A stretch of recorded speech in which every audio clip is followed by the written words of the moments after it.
Hola, amigos. This is Mark. This is the third and hopefully final detailed video of my 2024 500 EXC build. And I think where we both last left off, we had kind of looked at the midsection, the engine area, and so I'll carry on from there, talk about some of the electronic upgrades, and then the back and the rack and such. So I'll zoom in again.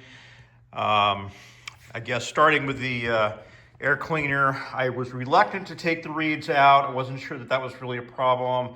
And then I came pretty close already, just in testing in my garage, to having the reeds fall out. So I went ahead and took them out.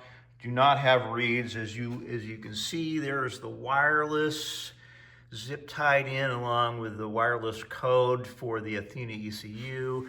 If you go way in the back there, maybe you can see on the far side is where the Takamoto capacitor is zip tied. And that comes in through a hole that is drilled here. I don't know, it's right about here, a small hole that goes through.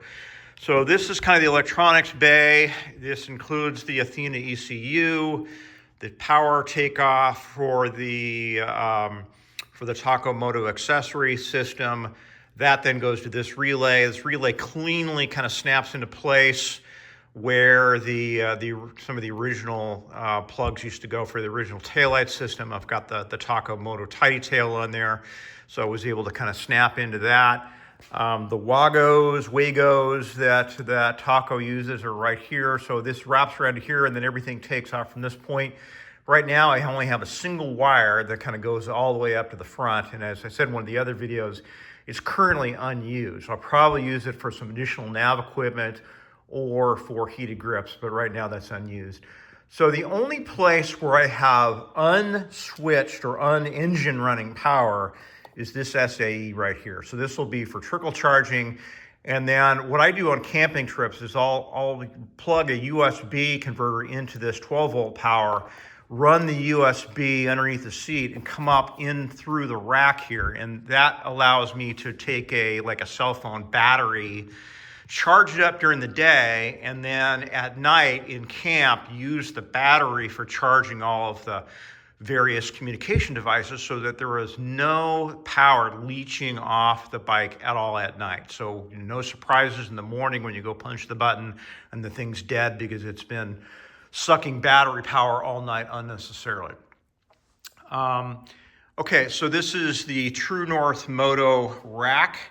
Honestly, I wasn't a rack guy. My 2016, for most of its life, never had a rack. I would just use the giant loop, big bags hanging right off the fender, never a problem. Kind of on a whim, I bought their rack for the 2016 after seeing and talking to them at the Desert 100 a couple years ago. Once I put the rack on, I kind of never went back. It's just so much more convenient, and it just doesn't derby the plastic and completely destroy the plastic from all the vibrations. So I've been a big fan of the rack ever since then. Of course, with the new bikes, there isn't as much subframe. There's a lot of questions about what kind of weight can really be supported. So I decided immediately then to go with the True North Motor rack. And I probably grabbed one of the first ones that they came out with the 24s. I know that it was a little tricky in the engineering how to put this thing together. Some people have commented that the thing kind of sticks up a bit. It is higher than the 2016. I'm not particularly worried about it. If you really look down in there, maybe you can see that there's a tiny little gap. That's like maybe an eighth of an inch gap before it hits the fender. With a little bit of load, it'll probably come down. But this thing really kind of has to be that high because of the way the seat now comes on. You need to be able to slide the seat and kind of get it in there before you can actually lash it in place. So most of the time, if I've got camping gear, not a problem. A lot of times I run some kind of a day bag. Again, not going to be a problem because it'll probably be blocking this. I may take some kind of just automotive rubber or something and slice a hose and put it on here just for safekeeping. But this is pretty stinking thick. So I'm not really all that concerned about it, although I did get a couple comments on a couple different forums on that. Let's see. You guys can all steal my bike now that you know the temporary license number, but this is the Enduro plate. Love that. Smashed more license plates than I care to remember. The wheel, again, stock wheel, never had problems with stock wheels. I just managed the spokes and bearings and just another way of saving a little bit of money, I suppose. Again, as I was saying before, it's stock gearing right now, which is 1448, if I recall. And so I've got a couple different scenarios I'm going to play through before I finally settle on a good gearing, and then I'll invest in some better sprockets from that. Crosslink suspension guard. This thing is beefy as hell. It's probably like 1/4 of an inch thick. I really like it because it stands off the swing arm. It's not directly rubbing on the swing arm all the way through. And you know, my experience with those is that eventually you get dirt in there and it kind of chafes the swing arm. Certainly better than not having one at all, but I was hoping maybe that would be a little bit of an improvement.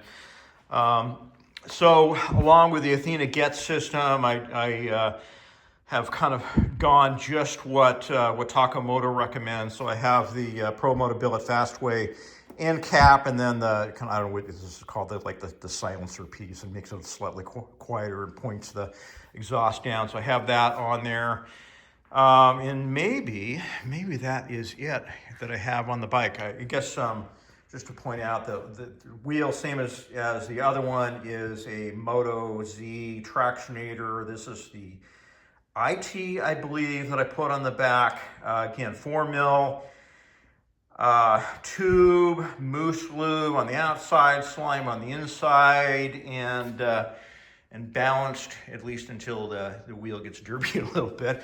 But it's an attempt to try to make pavement riding a little bit smoother. I guess the one other thing that I didn't point out, I took the seat off, but I have an Enduro Engineering, or excuse me, Seat Concepts low comfort seat. And that is probably going to be one of my biggest questions doing some pre-riding on this down in Arizona in a couple weeks.